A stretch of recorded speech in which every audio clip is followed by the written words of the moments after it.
All right, guys, Mr. Castro here. Let's take a look at chapter 32. Again, we'll connect a lot of the stuff economically speaking. So if you look at chapter 31, right, a lot of chapter 21 is very much about like the social and economic changes of the 1920s. And so chapter 32, right, kind of interconnects a lot of the political stuff that was happening. And so a lot of this stuff should make sense based on a lot of the stuff that we were talking about already. So let's take a look at chapter 32. It's titled The Politics of Boom and Bust, right? So again, the politics of boom, right? The idea that, again, we have this Republican decade, right? So it was booming. It makes sense, the correlation between a booming economy, right, and the Republicans being in power. Whereas bust, right, like does the balloon eventually bust as a result of the laissez-faire, sort of anti-progressive, anti-regulation sort of era that emerges out of the 1920s? And is it a result of the Republicans, or is it as a result of the businesses? Is it as a result of the consumers, the workers, right, essentially not wanting regulation? So you have to really ask yourselves that, right? Do the businesses not want regulation, or do we, the consumers, not want the regulation?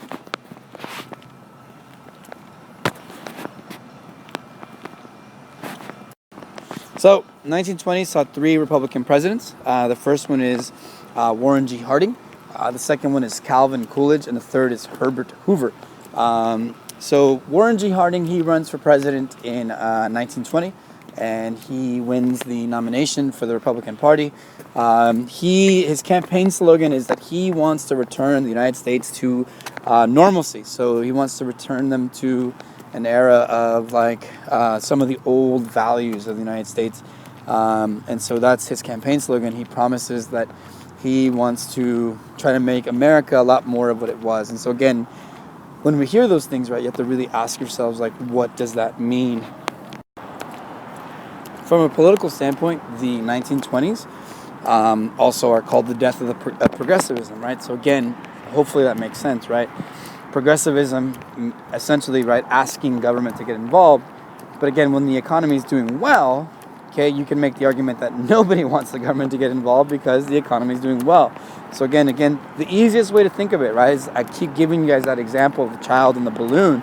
The child in the balloon, right? The balloon is growing, right? The child doesn't want any regulation. The balloon pops, the child wants regulation, right? Like, help me fix this. One of the things that we'll see also, right, is a return to some of the Republican ideals. So high tariff, laissez-faire, anti-immigration. Okay, so that's one of the things that we'll see. So the Harding administration, though, very similar to like the forgettable presidents, is going to be rocked with a lot of economic, political, and social scandal. He is from Ohio, and he actually nominated a lot of his friends, like card-playing games from Ohio, as members of his cabinet and to other positions. So the Ohio gang. So there's going to be a lot of corruption that comes out of some of the major players in the Harding administration. There were also some really good ones too, though. He actually had some really good people also. So the Secretary of State, for example, a guy by the name of Charles Evans Hughes, is a very respectable man. The Secretary of Commerce, so dealing with the commerce in our country, so trade, interstate and domestic trade and international trade, is Herbert Hoover, who eventually becomes president of the United States. And the Secretary of the Treasury, Andrew Mellon. So all three of these men were not corrupt, and they're actually really good examples of really strong cabinet. But, like I said, he did have some members that are going to cause some controversy for him. One of these is going to be the Secretary of the Interior, a guy by the name of Albert B. Fall. So there were some oil fields in Teapot Dome, Wyoming, also some in California. And what he essentially had done, since he's the Secretary of the Interior, he controls domestic lands. What he had done is he essentially was going to open up some of this land that had oil fields that was actually set up by the Department of the Navy, so that the Navy could use them. And he decides that they want to make money off of it. Instead of saving it for the Navy, they want to make money. So they create a bidding war for these companies to be able to determine whether or not they're going to buy these oil fields, right? Purchase the access to them so that they can drill. What ends up happening is the company who wins actually bribed them. So they actually paid Albert Fall under the table so that they would win. And so it becomes this scandal. It's known as the Teapot Dome scandal. So also, the Attorney General at the time, a guy by the name of Harry Daughtry, this guy was super corrupt. in terms of like prohibition, in terms of other things. So remember, he's the top prosecutor. He is supposed to be like the top cop, the person who goes after criminals. And essentially, like some of the like wealthiest criminals were paying so that they would not go to jail, and they were bribing him. One of the very famous things that was happening was like a lot of the prohibition stuff.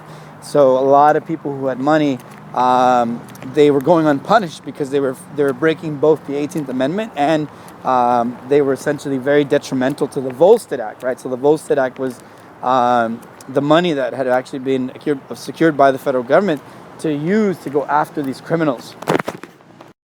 1920s saw a reversal of a lot of progressive work, right? So one of the things that we had talked about, right, was the Mueller versus Oregon case of 1908. This case was very important, right, to women and women's rights and women workers, right? The Supreme Court had basically determined that since women did not have the right to vote, they could not really defend themselves. They lacked power in terms of defending themselves in the workforce, and so the Mueller versus Oregon case essentially determined that women needed special help. But in the 1920s, because the Republicans were in power, businesses were in power, they wanted to see if they can reverse that, and so they did. So there was a case called Atkins versus Children's Hospital. And what it did is it essentially invalidated Mueller versus Oregon, and invalidated minimum wage laws for women in factories. And the idea was that there were no special cases for women because of the 19th Amendment, that women no longer needed the help of the Supreme Court and the federal government, because now that they had the 19th Amendment, they needed to procure the vote. They needed to use it to actually strengthen their own causes. One of the things that was created in the 1920s was called the Veterans Bureau. It was created in 1921 to deal with like operations of hospital, vocational rehabilitation. So the veterans of World War I wanted compensation for their service. One of the things that we'll see is that the people that were put in charge by Harding of the Veterans Bureau, they were actually very corrupt also. They were actually manipulating the money and pocketing some of the money and helping other people, businesses, make money off the Veterans Bureau. And so one of the things that we'll see, though, a positive result, is that the veterans of World War I, they are going to be promised a bonus. And so the problem with the bonus, though, is that they're not going to be paid until 1946. We'll see this come up in this chapter with what's called the Bonus Army in 1932. So in terms of foreign policy, so we looked at some domestic stuff. America sought to influence foreign issues while maintaining isolation. So we wanted to be involved in the pot, but not necessarily be the ones who turned on the pot, right? So in 1921, the U.S. signed the treaty with Germany, which officially ended World War I. So again, because we didn't try and sign the Treaty of Versailles. Secretary of State Charles Evans Hughes helped secure some oil fields for the United States in the Middle East. This is the beginning. World War I really sets up a lot of the things that we're seeing right now in the world. So the United States creating relationships with like Saudi Arabia, with Kuwait, in terms of us being very reliant on oil fields. And it really raises these questions, right? Like we have this relationship with Saudi Arabia, yet the majority of the guys who attacked us on September 11th were born in Saudi Arabia, right? So here on the one hand, we say that we do not want to, we want to challenge countries that harbor terrorists, but we have a relationship with Saudi Arabia, right? You know, so if you think about that, right? Like, for example, this whole idea of like whether we should open up relationships with Cuba or not, you hear some people say, well, we shouldn't because they're a dictatorship. Yet we have this relationship with Saudi Arabia, so you have to ask yourself, you know, are we going to continue to have a relationship with Saudi Arabia? Of course we are. They have oil. So one of the things that also became very popular conversation in the 1920s in terms of foreign policy is something called disarmament. So the idea that we should have fewer weapons. And the reason for that is because if we begin to disarm, people won't feel challenged, right? There won't be another war. So one of the things that the United States participated in was something called the Five-Power Naval Treaty. So limiting the ratio of ships that could be held by the U.S., Great Britain, Italy, and France and Japan. There was also the Nine-Power Treaty. And the big thing with the Nine-Power Treaty was to maintain an open door policy in China. And this is going to be really important, right? Because one of the countries that's going to challenge us, of course, is Japan, which is eventually going to be a major cause of why World War II will happen. And then one of the things that also happened was in 1928, we participated in what's called the Kellogg-Briand Pact. And so the United States, along with 60 plus countries, agreed that they would not use war as an offensive means, so like as a threat. And this is all going to just be essentially an empty handshake because obviously World War II is going to happen.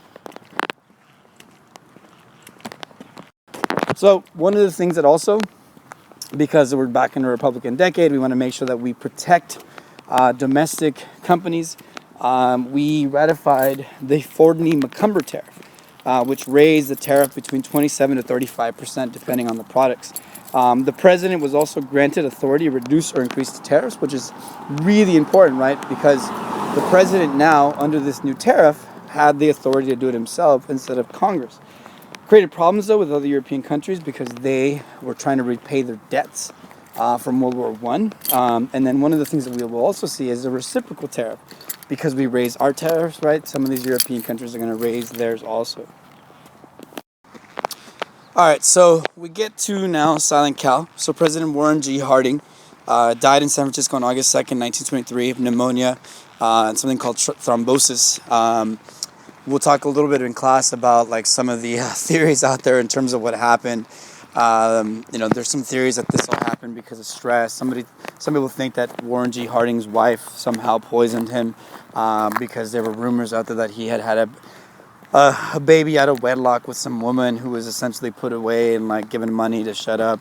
But again, we'll talk about those things in class. So he dies. The new president of the United States becomes the vice president. Obviously, it's Woodrow Wilson. Calvin Coolidge, sorry. So Calvin Coolidge becomes the president. He's sworn in by his father because his father was a ordained minister, and so he was able to do that.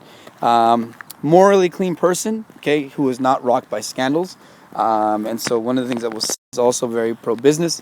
And so he will continue many of the policies, the Republican policies, anti-immigration, pro-business, that type of thing. So the farmers, 1920s, are going to become frustrated again. So again, the dilemma, right, or the dilemma, right, or the paradox of the farmer, right, is that they have to produce. And so during World War I, they were producing heavily. When the war ended, right, they had made so much money from the war that it was really difficult to slow down production. But because they kept producing, they created a surplus, right, because there wasn't as much demand anymore. So World War I had brought prosperity, right? Farming over speculation led to surplus of farm goods. So the farmers wanted relief. They wanted some help, very similar to the days of progressivism and populism, right? Unfortunately, because the economy was doing really well, and you have Republicans who were very laissez-faire, no direct relief, they weren't necessarily willing to help. Congress tried to help. They tried to pass what was called the McNary-Hagen Bill, which would have allowed the government to buy the surplus and keep farming prices sort of stable. And Coolidge, being that he was a Republican, vetoed the bill. Okay. One of the things that was also done during this time was they needed to figure out how to get the European economies to begin to work properly again after World War I. Germany, okay, was ordered to pay reparations to England and France, and England and France owed us money. The problem is that they couldn't sell their goods in the United States because we had all these trade restrictions, right? These tariffs. So it made it difficult. So we had to figure out another way to be able to kill two birds with one stone. So what ends up happening is in 1924, a banker by the name of Charles Dawes, okay, not to be confused with the Dawes Act that dealt with the Native Americans, Charles Dawes came up with what eventually becomes known as the Dawes Plan. And essentially what happens under the Dawes Plan is the United States of America, because we were doing so well, we began to invest in German businesses. And so the idea was to get the German economy going again, making money, right? And that way the Germans would be able to pay back the French and the British, and in return, the French and the British would be able to pay us back, right? Now, well, how does this benefit us? Well, we get our money back, and B, we also gain an incredible trade partner in Germany, and American businesses flourish because we are the ones investing in Germany. Now, obviously, this is a really great plan, if you can see it, but it also, you can see that it implies that it relies a lot on the American economy doing well. Dun, dun, dun. A little foreshadowing there, right? So, after Coolidge decides not to run. So in 1928, the Republicans nominated Herbert Hoover. He believed in rugged individualism. The guy was an orphan. He is a self-made millionaire. He's a graduate of Stanford University. If you go to Stanford University, right, and you go to the main tower at Stanford, right, it is called Hoover Tower. So 1929, one of the things that is ratified under the Hoover administration is the Federal Farm Board to actually help farmers, so oversee what was happening. 1930, as a result of the crash, right? Because the crash happens in October 1929. They actually passed the Grain Stabilization Corporation, and so bolster prices by buying farm surplus. And then one of the things that we also got as a result of the crash of 29, okay, this is one of the ways that he tried to deal with it, was by actually raising the tariff even more.